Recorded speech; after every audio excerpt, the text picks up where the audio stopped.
Salut à tous, c'est Charles Chasserage. Donc on se retrouve finalement le 7 septembre 2025 à 16h27 pour vous faire le bilan de l'été. Donc j'ai l'opportunité de faire cela malgré la connexion internet un peu plus faible que d'habitude puisque j'ai de la chance, je suis seul aujourd'hui. Donc au moins je suis le seul à tirer sur la connexion, donc la vidéo devrait normalement sortir quand même.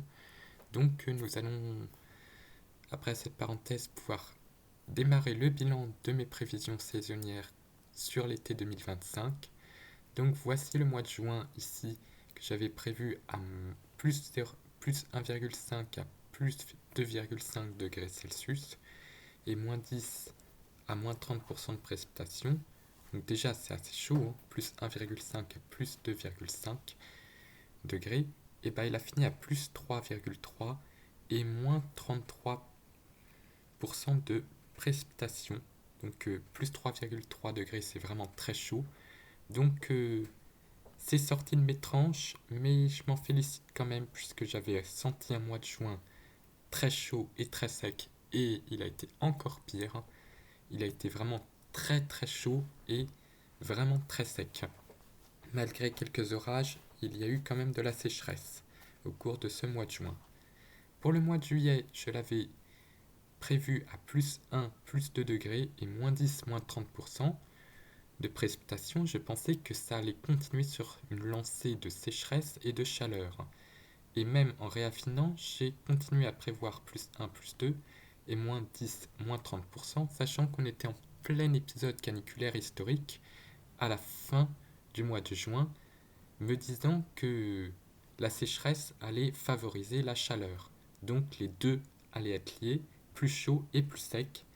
Sauf que la situation météo a radicalement changé avec des flux de nord-ouest et de l'humidité récurrente, ce qui a fait qu'il n'a fini qu'à plus 0,9 degrés et plus 14% surtout de précipitations avec de nombreux orages et des pluies assez copieuses, hein, surtout sur l'axe sud-ouest-nord-est, donc des précipitations qui ont fait grimper la pluviométrie du mois de juillet. Donc malheureusement j'ai réussi le mois de juin, on va dire ça, même s'il est quand même sorti. Par contre juillet je l'ai loupé. Et ensuite pour le mois d'août, que j'avais prévu à plus 1, plus 2 degrés, quand même un mois d'août assez chaud, mais plus orageux, avec plus 5 à moins 15% de précipitations, donc le mois le plus humide de l'été. Mais tandis que le mois de juillet était un mois très humide, sachant que on alterne souvent les périodes d'humidité et de sécheresse, je m'étais dit que avec la chaleur des anticyclones, les précipitations allaient de nouveau se raréfier, donc je l'ai prévu à nouveau très chaud, puisque au mois d'août, quand les anticyclones s'installent, la chaleur s'y lance vraiment pour des semaines. Donc je l'avais réaffiné à plus 1,5 et plus 2,5 degrés, moins 10, moins 30% de précipitation.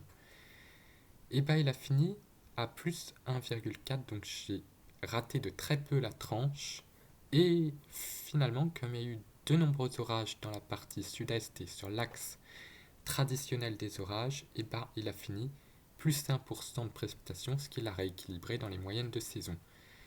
Donc, je l'ai loupé, alors que si je n'avais pas touché à mes prévisions, je l'aurais eu sur les deux paramètres.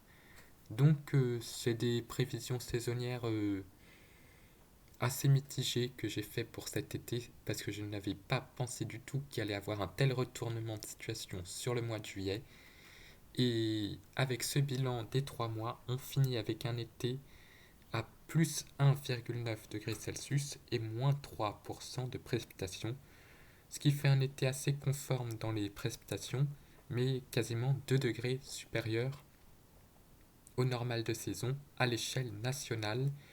Donc ça reflète bien les étés de plus en plus chauds avec le réchauffement climatique. Donc en raison, donc même si les précipitations restent dans les normales, le fait que les températures soient plus élevées, l'indice de sécheresse augmente, ce qui fait qu'on a subi un petit peu de sécheresse, mais comme les nappes phréatiques sont restées assez remplies Grâce à l'hiver très pluvieux, nous n'avons pas subi de restrictions d'eau, en tout cas pour ce qui est de mon département, puisque d'autres départements moins arrosés en ont malheureusement fait les frais jusqu'au niveau de crise, au niveau des arrosages. Donc, pour la Seine-et-Marne, on s'en sort encore assez bien au niveau de la sécheresse de profondeur, même si la sécheresse agricole a été quand même certaines semaines de l'été assez marquée, avec des arbres et des cultures qui ont un peu souffert avec des sols poussiéreux. Maintenant, je vais passer au temps du moment, avec le temps qu'on a ce 7 septembre 2025. Donc voici les températures que l'on a en ce moment cet après-midi. Donc c'est joli, du 31 degrés quasiment sur l'île de France, jusqu'à 25 là sur la côte Opale, même 31 à Dunkerque. Donc des températures vraiment bien élevées pour un mois de septembre, hein, que on est cet après-midi 9 degrés au-dessus des moyennes de saison.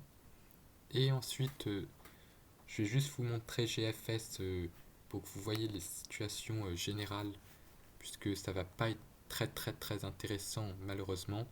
Donc là on est en flux de sud, ensuite on a l'entrée d'air frais, mais les orages vont pas être très actifs, sauf sur un axe sud-ouest au centre-est. Moi je vais malheureusement passer à travers, mais on va peut-être pouvoir voir l'éclipse lunaire ce soir au crépuscule si le ciel est bien dégagé vers l'est.